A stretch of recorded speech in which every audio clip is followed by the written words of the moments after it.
está invertida, está dada la vuelta con respecto al objeto. Es así realmente entonces como se enfoca en la retina. Y esta imagen, como dijimos, no queda nomás en el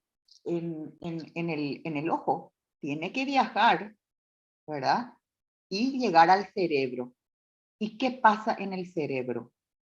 En el cerebro, sin embargo, ya se perciben los objetos en su posición derecha, o sea, en la posición en cómo está realmente el objeto real.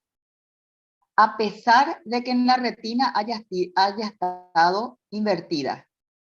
¿Por qué? Porque el cerebro considera como normal la imagen invertida. O sea, es el cerebro el que va a girar la imagen y nuevamente va a ver cómo realmente es el objeto real. Así es realmente como se forma la imagen en la retina y nuevamente cómo es percibida esa imagen en el cerebro. Bueno, vamos a volver a lo que se llama el poder dióptrico que tienen entonces este sistema de lentes, porque es muy importante para poder hablar de la acomodación. Bueno, dijimos que el poder dióptrico del cristalino es de 20 dioptrias.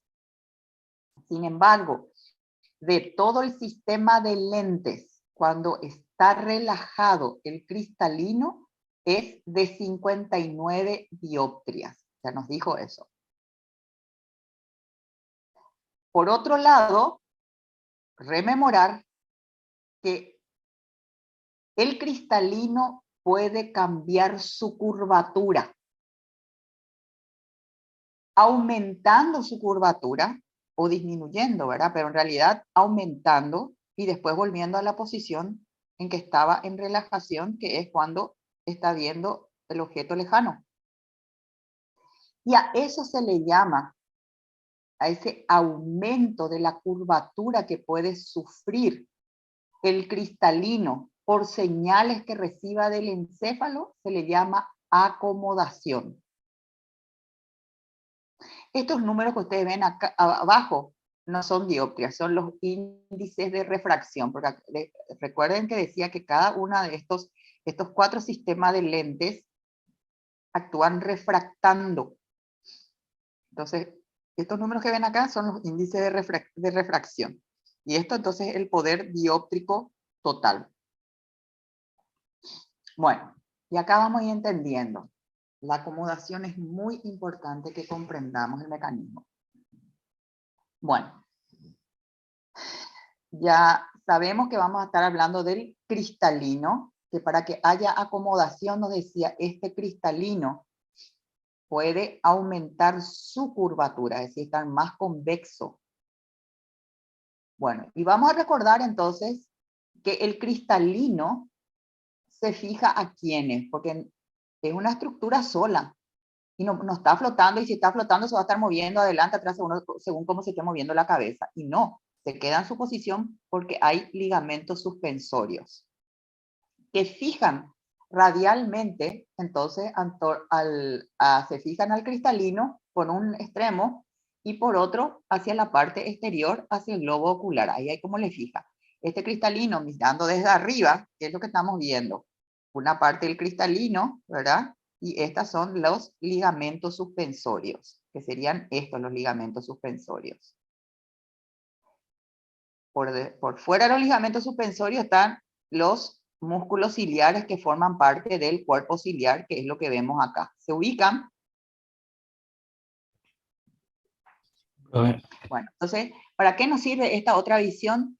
Que lo que vemos así como que hay un corte sagital, las fibras musculares, las fibras circulares, que son fibras, los ligamentos suspensorios, estos realmente rodean a todo el cristalino. Le están suspendiendo, rodeándole, y luego van y se insertan esos ligamentos entonces a las fibras del músculo ciliar, que es este que vemos de esta manera, y que también sabemos que el músculo ciliar a su vez tiene 2 tipos de fibras. Ya no estamos hablando de Iris, que también tenía 2 tipos de fibras. Bueno. Ok. Estos ligamentos, los ligamentos suspensorios que le suspenden al cristalino, se encuentran constantemente tensos. Están tensados, atender bien eso. ¿Y por qué se encuentran tensos? Porque por sus inserciones en los bordes anteriores de la coroides y de la retina. Y acuérdense, esta es la coroides, la capa vascular, ¿recuerdan? Y esta es la retina, esta que es amarillita. Y nos dice, están tensos constantemente estos ligamentos que le suspenden al cristalino porque por las inserciones que tienen a nivel de coroides y retina. ¿Comprenden?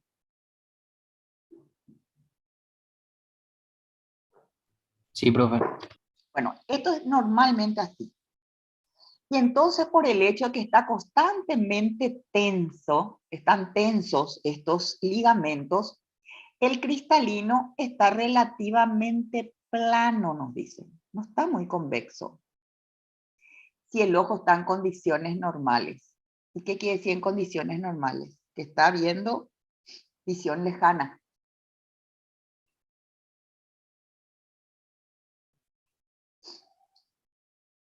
Bueno, pero además, a nivel de las inserciones laterales de los ligamentos del cristalino en el globo ocular, o sea, por un lado se inserta, nos dijo, a coroides y a retina. Eso nos dijo. Pero también, eso es por sus bordes anteriores, pero también dice que a nivel lateral estos ligamentos, ¿a quiénes se insertan? Al músculo ciliar. Es la otra parte donde se insertan estos ligamentos suspensorios. Y el músculo ciliar, tiene 2 juegos independientes de fibras, y nos dice bien independientes, y son fibras musculares lisas, no son esqueléticas.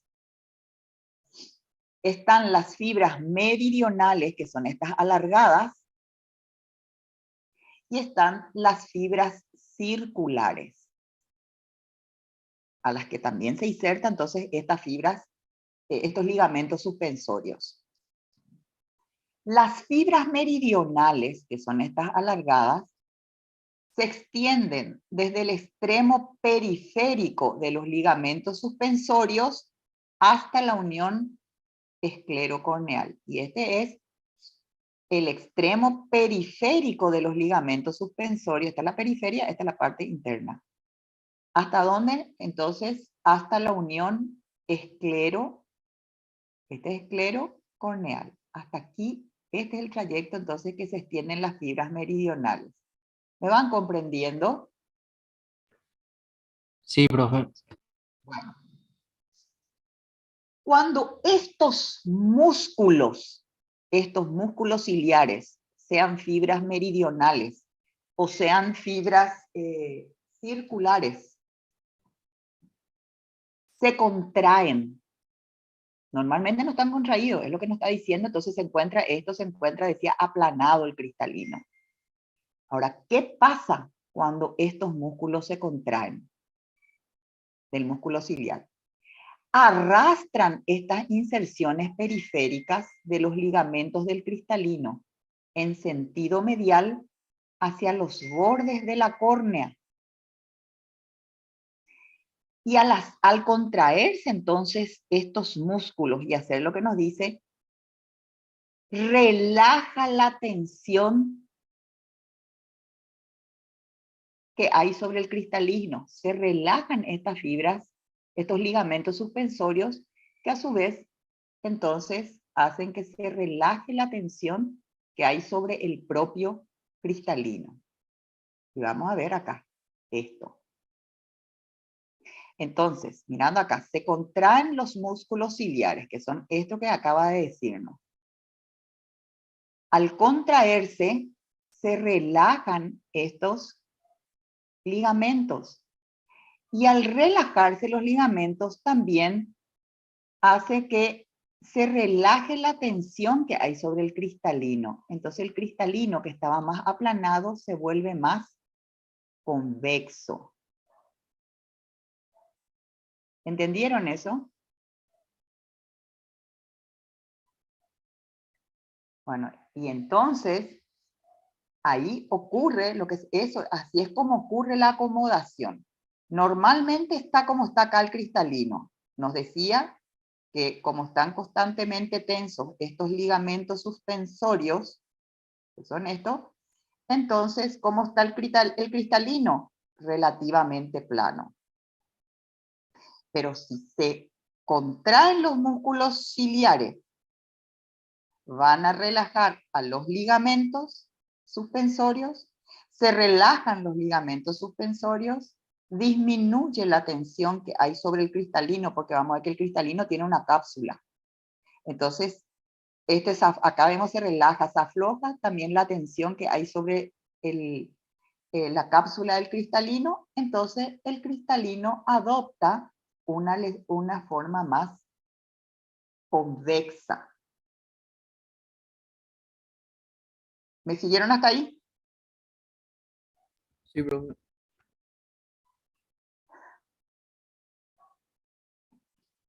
Viendo otra vez lo mismo. Por lo tanto, la contracción de cualquiera de los grupos de fibras musculares lisas que forman el músculo ciliar, ya digo, están las meridionales y están las circulares. ¿Qué hace? Relaja los ligamentos que llegan a la cápsula del cristalino. Y este último, o sea, el cristalino, adquiere una forma más esférica, similar a un globo. ¿Por qué? Porque el cristalino, porque la cápsula que rodea el cristalino es elástica. Entonces, esto que normalmente está más plano, repito, porque están más tensados, están tensos los ligamentos, pero sin embargo, los músculos, ¿cómo están? Relajados. Sin embargo, cuando se contraen los músculos ciliares, se relajan los ligamentos suspensorios, se relaja toda esta estructura del cristalino y forma una forma más esférica. Es así entonces como se da la acomodación, por ese cambio de forma del cristalino, de estar constantemente plano, por lo que ya dijimos, a volverse más convexo. Y tiene que ver entonces por la contracción del músculo ciliar que relaja el ligamento suspensorio, que a su vez ejerce sobre la cápsula del cristalino, la relaja y se vuelve más redondeada. Bueno, ¿eso comprendieron bien? Sí, profe. Porque hay algunos que dicen, ¿cómo si se contrae atienda, es contracción de músculo ciliar y relajación del ligamento. No se confundan. Por eso les puse esa otra imagen. Bueno, en los niños, vamos a ver qué pasa. El poder dióptrico del cristalino, es decir, esa capacidad entonces de acomodarse, puede aumentar a voluntad desde 20 dioptrias, que ya sabíamos cuánto es el poder dióptrico del cristalino, y nos dijo 20 dioptrias. Incluso puede llegar a 34. ¿Qué quiere decir entonces? ¿Cuál es su capacidad de acomodación? 14. Si normalmente es 20, y ya sabemos que eso es para visión lejana, cuando se acomoda, puede acomodarse 14 dioptrias, lo cual de 20 va a ir a 34 el cristalino. ¿Comprendieron eso? Entonces, nuevamente nos dice, aunque la repetición puede parecer cansadora, sin embargo es un elemento que dicho de distintas maneras puede ayudar a que uno comprenda. Entonces, para conseguir esa acomodación, que aumenten las dioptrias, entonces el cristalino cambia esta lente siendo de una convexidad moderada a ser muy convexa, o como nos dijo, de estar más plana a estar más esférica. ¿Okay? Esto es lo que nos está diciendo. Normalmente nos decía, es aplanado el cristalino. Vemos acá. Y si miramos de frente, el cristalino está así. Cuando se acomoda, ¿qué pasa? Se volvió más esférico el cristalino, o si quieren decir, se volvió más convexo. Y miramos de esta manera, todo el cristalino realmente está más redondeado, más esférico. Y ya entendemos, cuando está aplanado es porque los ligamentos suspensorios están tensos, normalmente están tensos. Y a su vez, pero como cuando el ligamento suspensorio está tenso, ¿cómo está el músculo ciliar? Relajado o contraído. Relajado, es lo que recién, por eso les expliqué de distintas maneras. Sin embargo, esto es lo que normalmente está así, es visión lejana. Sin embargo, cuando se contraen los músculos ciliares, estos se contraen, se relajan los ligamentos suspensorios. Se contrae el músculo ciliar, pero se relaja el ligamento suspensorio. Y al relajarse el ligamento suspensorio, también la tensión sobre la cápsula del cristalino disminuye, entonces esto se vuelve más convexo. Entonces, la contracción del músculo ciliar hace que haya acomodación porque se vuelve más esférico o más convexo el cristalino. Eso en pocas palabras. Y espero que hayan comprendido porque lo dije como de 5 maneras diferentes. Y es más, les dije, no, acuérdense que una cosa es cuando se contrae el músculo ciliar, se relaja el ligamento suspensorio. Y si el ligamento suspensorio está tenso, es porque el músculo está relajado. Es al revés. Pero con que ustedes se acuerden bien, la acomodación es porque se contrae el músculo ciliar, que hace que se relaje, acá está, el ligamento, entonces aumenta la convexidad. Bueno. Recién nos dijo en un niño cómo de tener 20 dioptrias el cristalino puede ir por la acomodación, por este mecanismo que acabamos de explicar, puede aumentar de 20 a 34 dioptrias. ¿Qué pasa en una persona joven? Ustedes, por ejemplo. El cristalino, entonces vamos a mirar el cristalino acá, que les estoy mostrando. Estas no son imágenes de Guyton, toda la información es de Guyton, pero como siempre les digo, les trato de traer mucha imagen para que les ayude a comprender. El cristalino está compuesto por una potente cápsula elástica. Esta es la cápsula del cristalino. Ustedes ven, todo esto es la cápsula. Esto es los ligamentos suspensorios. Y ya saben los ligamentos suspensorios a dónde van, a los músculos que están en el cuerpo ciliar. Bueno, entonces en una persona joven el cristalino está compuesto por una potente cápsula elástica. Y esa cápsula elástica a su vez está rellena de un líquido viscoso de carácter transparente, pero proteináceo pero transparente. ¿Qué quiere decir? Que no es que la cápsula ya está directamente en contacto con el cristalino, sino que tiene un líquido viscoso, ¿verdad? Justamente ¿por qué? Porque este cristalino va a estar cambiando de tamaño, ¿verdad? De volverse más plano a volverse cuando se acomoda más esférico, entonces va a haber un roce y tiene que haber como un líquido que lubrique, y eso es lo que nos está explicando. Repite nuevamente.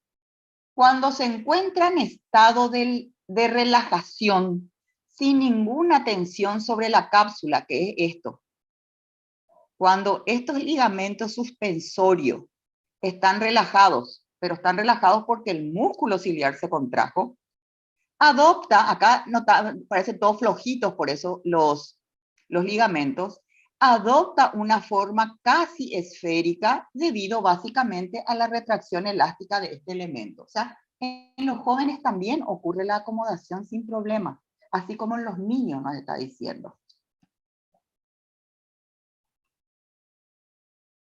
Bueno, nos va a hablar un poquitito ahora, a su vez, de estos músculos ciliares, ¿por quiénes están controlados? ¿Qué hace que el músculo ciliar se contraiga o se relaje? Porque ya vemos que ese músculo ciliar, a su vez, hace que se tense o se relajen los ligamentos que vemos acá.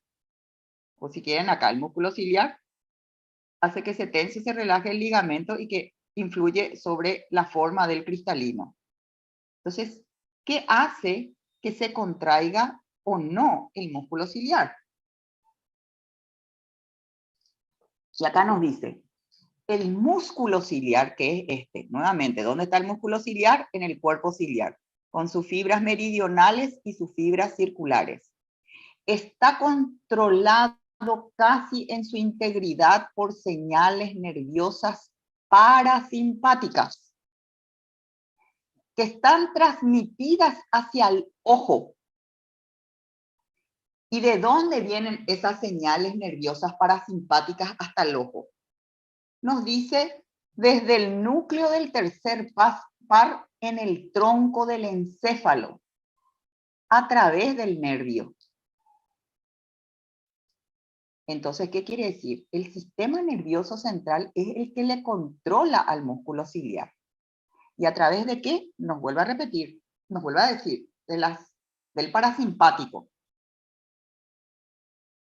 Y ya nos habló un poco de la vía. Y acá vamos a ver. Entonces, acá estamos viendo el globo ocular. Estas partes, esto que estamos viendo. Y nos dice, las señales nerviosas parasimpáticas son transmitidas al ojo. O sea, nos vienen desde el sistema nervioso central al ojo. ¿Desde dónde? Desde el núcleo del tercer par. Tercer par es el nervio, tercer par. ¿Cómo se llama el tercer par? ¿Recuerdan el nombre?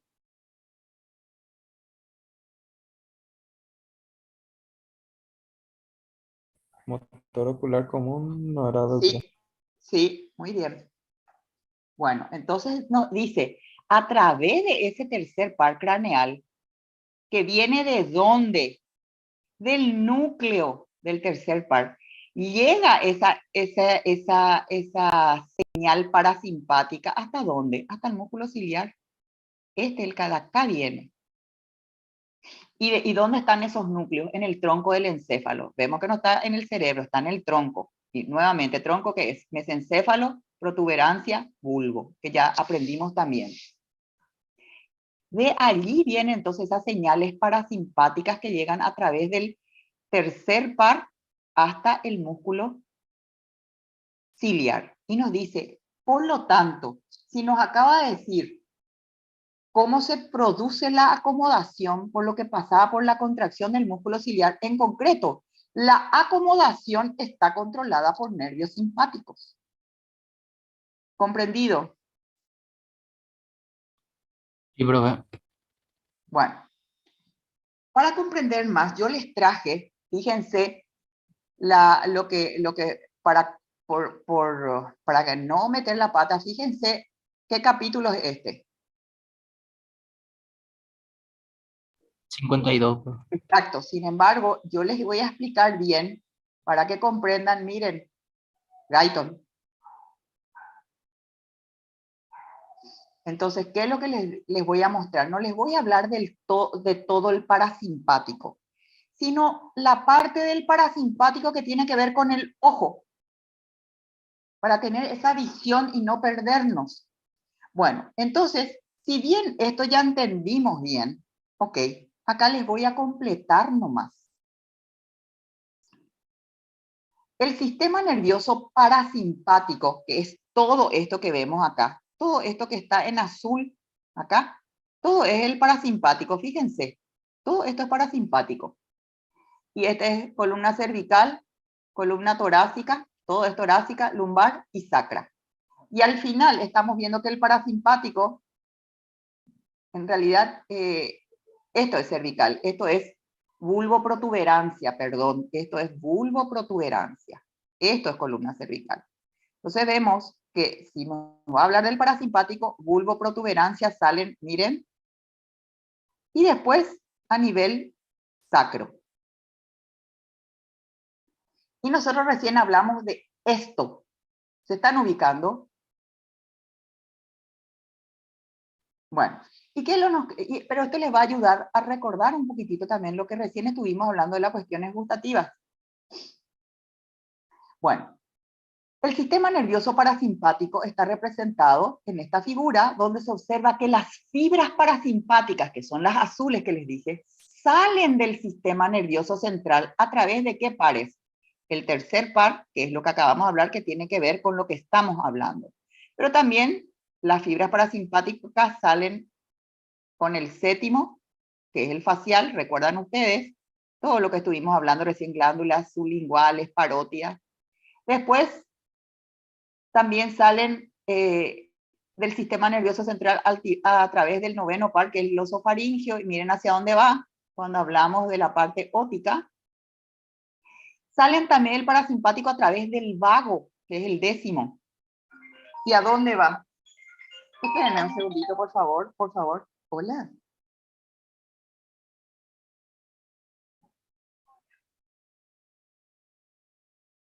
Bueno, ven que salen también a través del décimo par, ¿verdad? Y a todos los lugares donde va. Pero también sale a través del sacro. Generalmente la gente parece que se olvida y cuando se habla del parasimpático solamente recuerdan al décimo par. Entonces, como que creen que esto nomás es el parasimpático, el décimo par. ¿Cómo también se le llama al vago?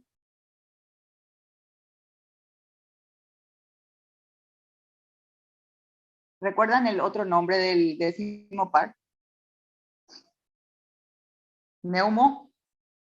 Neumogástrico.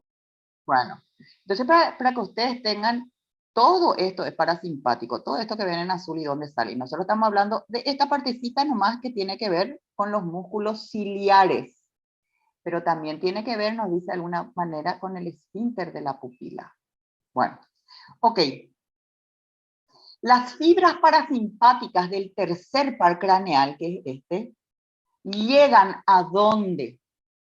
Al esfínter de la pupila, ¿verdad? Y también al músculo ciliar del ojo.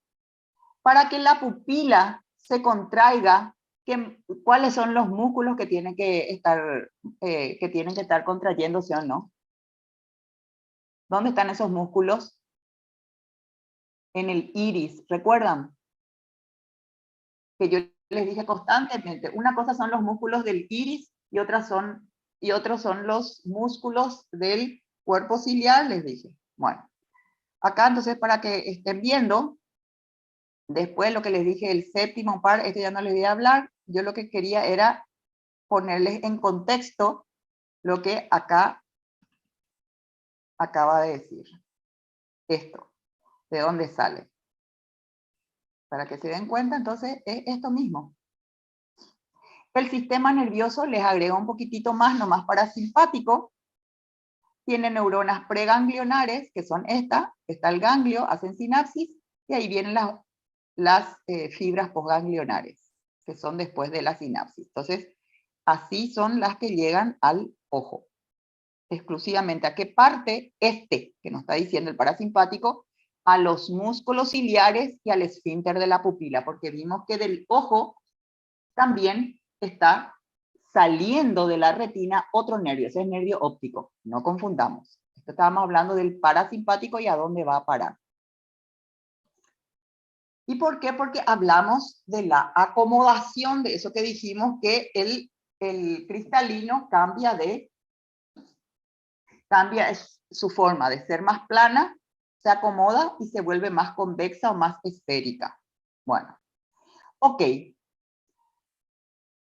Nos dice entonces que tanto la apertura pupilar, ¿verdad? Que tiene que ver con el iris, como la acomodación, que tiene que ver, en este caso, con los músculos del cuerpo ciliar, por eso les hacía constantemente, tanto les mostré esa parte anatómica, nos dice, tanto la acomodación como la apertura pupilar están bajo control autónomo, del sistema nervioso autónomo.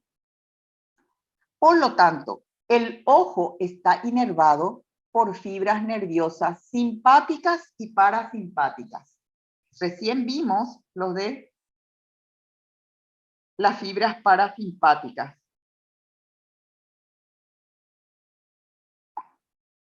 Un ratito.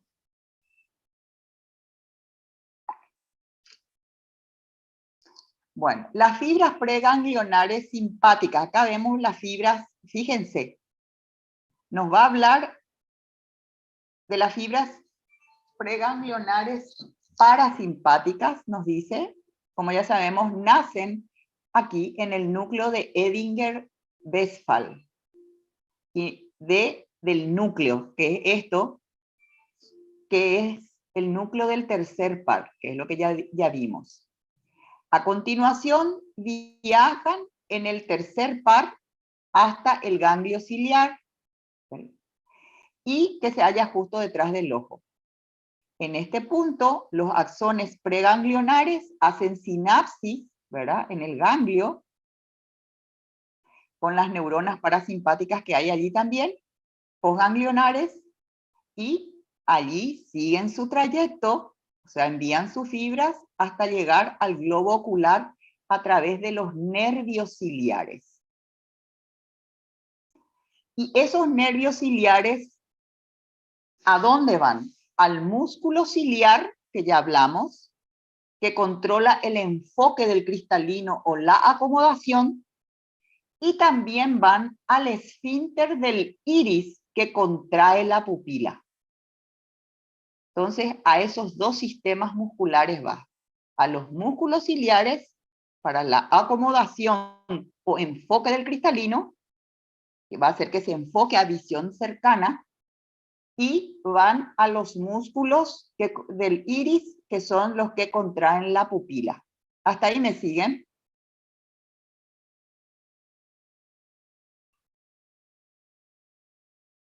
Bueno, la estimulación de los nervios parasimpáticos, porque es lo que estamos hablando, entonces contrae los dos tipos de fibras que componen el músculo ciliar. Y acá nos muestra así nomás ya el músculo ciliar, que tenían sus fibras meridionales y tienen sus fibras circulares. Entonces, esos nervios parasimpáticos que estamos describiendo, que llegan por el tercer par, entonces van a los músculos ciliares, contraen, cuando se estimula el parasimpático, contrae a los músculos ciliares, y al contraerse el músculo ciliar, relaja los ligamentos, por eso acá le ven todos relajaditos, no están tensos, estirados como acá, relajan los ligamentos del cristalino, y al relajarse estos ligamentos del cristalino, hace que entonces aumente el grosor, el diámetro, se vuelve más redondeado, o más convexo el cristalino, y cuando eso ocurre, aumenta el poder dióptrico del cristalino. Entonces, allí se acomoda y puede hacer visión cercana. Porque nos dijo, normalmente está tenso, aplanado. El ligamento está tenso, está aplanado el cristalino, y eso es visión lejana. Bueno, otra manera más de explicar lo mismo. Cuando aumenta el poder dióptrico, que estamos acá, que es porque se volvió más convexo el cristalino, el ojo enfoca objetos más cercanos. Esa es la visión cercana. Entonces, tiene que aumentar su poder dióptrico el ojo para poder hacer visión cercana. Por consiguiente, a medida que se aproxima un objeto distante hacia el ojo, ¿ustedes se imaginan? Vayan acercando, por ejemplo, pongan el dedo índice de su mano frente a ustedes y extiendan todo el brazo, pero luego vengan acercando para seguir manteniendo el enfoque de ese dedo a medida que se acerque. Entonces dice, la cantidad de impulsos parasimpáticos tienen que empezar a aumentar. Entonces, porque quiere mantener el enfoque, entonces esos impulsos parasimpáticos van a estimular al músculo ciliar para que se contraiga el músculo ciliar y mantener el enfoque, entonces, y eso va a hacer que el cristalino se redondee más. Sin embargo, ¿qué hace la estimulación simpática? Y para que veamos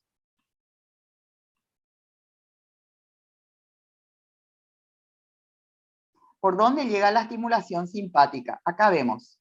Aquí vimos cómo llega la estimulación parasimpática y acá vemos cómo llega la estimulación simpática.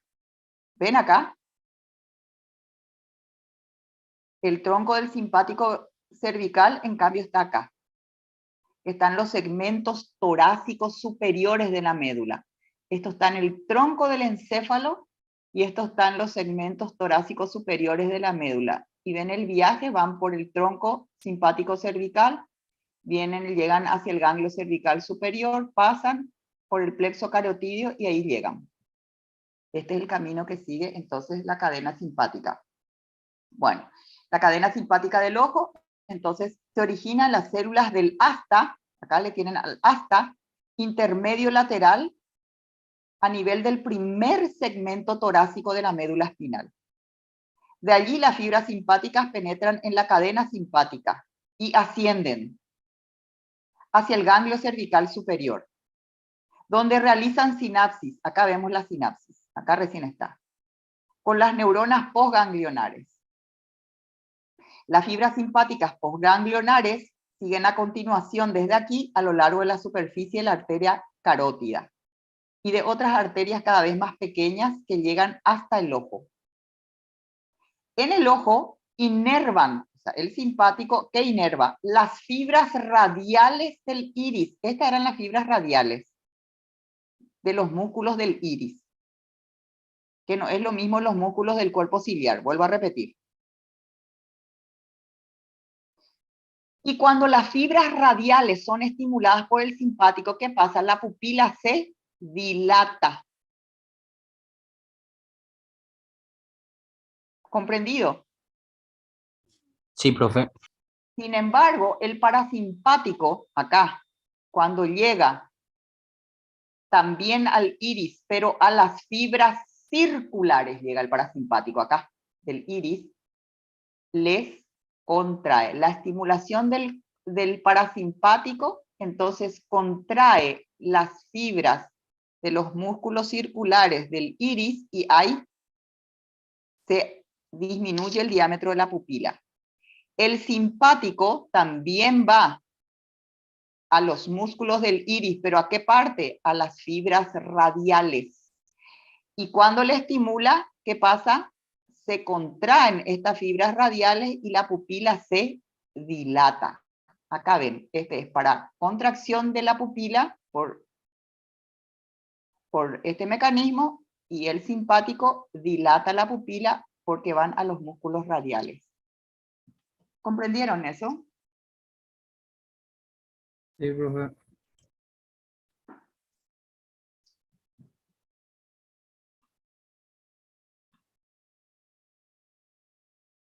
Bueno, la principal función del iris, y ustedes ya se acuerdan lo que era el iris. Este es el iris. Acuérdense, el iris es una cosa, el cuerpo ciliar es otra. El iris tiene músculos, que eran los músculos circulares que están acá, y por fuera los músculos radiales, que son estas. El cuerpo ciliar, que es este, tiene fibras meridionales y tiene fibras circulares. Estos músculos trabajan con las fibras, con los ligamentos suspensorios, en cambio, y acá es donde trabaja el parasimpático. El parasimpático también trabaja entonces con las fibras circulares del iris. Bueno, la principal función del iris consiste en incrementar la cantidad de luz que llega a los ojos en una situación de oscuridad. Sin embargo, durante el día disminuye entonces la cantidad de luz que ingresa. El grado de luz que penetra en los ojos a través de la pupila, esta es la pupila, resulta proporcional al área pupilar o al cuadrado de su diámetro. ¿Cuánto normalmente tiene de diámetro la pupila? Aproximadamente puede cambiar su diámetro entre 1,5 milímetros a 8 milímetros de diámetro. Fíjense, cuando hay mucha luz, tiene que regular la cantidad de luz que va a entrar al ojo, entonces disminuye el tamaño de la pupila. Y cuando entra mucha luz, cuando hay poca luz, cuando hay una situación de oscuridad, entonces trata de que entre la mayor cantidad de luz posible, entonces aumenta el diámetro pupilar. ¿Comprendieron eso? Entonces, el iris es capaz de, por esa modificación que hay en el diámetro de la pupila, es capaz de que se pueda modificar esa cantidad de luz unas 30 veces por este cambio del diámetro de la pupila. Bueno, la estimulación de los nervios parasimpáticos, dijimos, excita el músculo esfínter, de la pupila, lo que disminuye por esta vía la apertura pupilar, se achica. Y a esto se le llama miosis, cuando disminuye el tamaño de la pupila. A la inversa, los nervios parasimpáticos, simpáticos excitan las fibras radiales, es lo que dije. Y cuando excita las fibras radiales, se contraen las fibras radiales y eso dilata la pupila. Y al dilatarse la pupila, se llama midriasis. Generalmente, el tamaño de la pupila va entre 2 a 4 milímetros. Por debajo de esos 2 sería miosis y por encima de los 4 milímetros sería midriasis.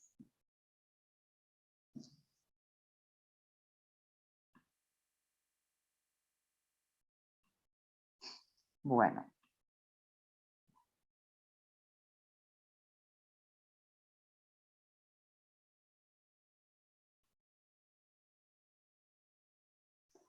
Bueno, yo recuerdo que esta parte de lo que es agudeza visual, esto ya dieron en biofísica y yo misma les mostré. O sea que es eso mismo y está en Guyton, ¿verdad? También les hablé de esto, de lo que es hemetropía, que es la visión normal, que cuando el ojo está sano. También les hablé de lo que era miopía, lo que es hipermetropía, de lo que es miopía, hipermetropía básicamente, o sea, un ojo hemétrope es el que hace foco entonces en la retina. El miope, el foco hace por delante de la retina. Y el hipermétrope, el foco hace por detrás de la retina. Entonces, esos vicios de refracción yo sé que también ya entienden. Y bueno, yo creo que vamos a llegar hasta aquí. A ver.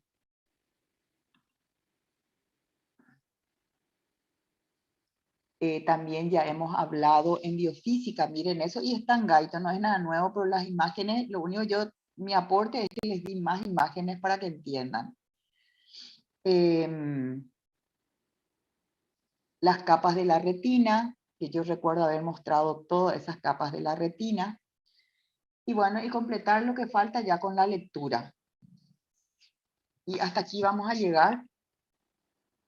El miércoles el examen es presencial, así que va a ser en la facultad, salvo que me digan algo diferente de la facultad, y va a ser con la misma temática del primer parcial. Lo que puede ocurrir, y ya les digo de entrada, resulta que yo los miércoles hasta la 1 estoy en el hospital de clínicas que es en San Lorenzo. Y entre que yo haga mi marcación, que tiene que ser a la 1, y de ahí llegar hasta mi vehículo, generalmente salgo realmente de la facultad del hospital, salgo tipo así apurándome 1:10, 1:15. Y de ahí el trayecto hasta llegar a la facultad, a la UPE. Entonces, no sé si decirle a las 2 va a empezar el examen. Yo intentaría que podamos empezar una onda tipo 2:15, 2:20. Pero a ustedes, yo les diría, si pueden estar para las 2, entonces ya están más tranquilos. Acuérdense que si tienen que comer y son esos que se ponen, son nerviosos y no quieren comer, aunque sea caramelo, para que tenga glucosa el cerebro para que puedan pensar. Entonces, por lo Profe, menos, ¿sí? pero no hay problema. Algunos profes, por ejemplo, nos dicen para comenzar a las 3, Y bueno, y depende de ustedes, chicos. para que Lo no que te pasa apures. Sí, es 2:30, mi mi amor. corazón, 2:30, yo, 3, no hay problema. bueno, ¿saben por qué? Yo voy a intentar, lo que pasa es que yo quiero en lo posible intentar cumplir con el horario. Por eso es que con ustedes ya estoy hablando, que no sea que ustedes dicen, nos dijo a las 2 y estamos esperando. Entonces yo les quiero contar nomás mi realidad, mi amor. Entonces, traten de estar, vamos a intentar empezar tipo 2:20, 2:30. Pero yo porque yo al llegar allá, como ya no nos permiten tampoco enviar los exámenes, sino nosotros tenemos que llegar con nuestro pendrive y allí imprimir. Entonces, yo puedo llegar tal vez a las 2, pero el examen probablemente va a empezar a las 2:30. ¿Comprendido? Bueno, y será donde ellos designen. Ese es el tema. Y vamos a intentar de que una vez que termine el examen, yo pueda corregir todo rápido y ahí vamos a tratar ya de saber todo lo que hay que saber, cómo fue el primer parcial. ¿Les parece? Las preguntas van a ser del libro, o sea, no hay nada fuera de lugar. Yo les pido, y no les pregunto cosas finas tampoco. Les pregunto las cosas grandes que hay que manejar como un médico que se recibe. No les hago preguntas especialistas ni nada fuera que esté del programa. Así que lean su libro y San se acabó. Estamos, chicos, voy a llamarles la lista. Muchas gracias por lo que me dijeron también, la niñita que habló. Pero es bueno siempre manejar la realidad. Espérenme un ratito.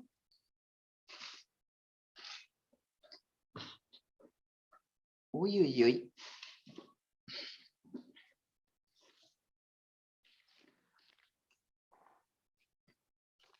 Bueno. 21 estamos, dice. Ok. Jorge Añasco, Presente, profe. Arias Matías, Presente, doctora. Arrúa Lorena, Presente, doctora. Pareiro Jesús, Presente, profe. Gómez Santiago, Blas Villalba, Presente. Juan Jara, Presente, doctora.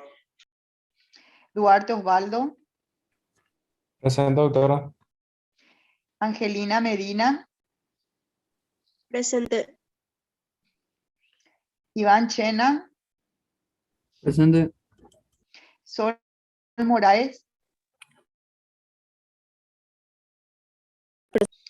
Jazmín Jampar, Presente, profesora. Javier Leguizamón, Presente, profesora. Ulises López, Presente, profesora. Lee García, Presente, doctora. Bárbara Portillo, Presente, profe. Ana Chamorro, Presente.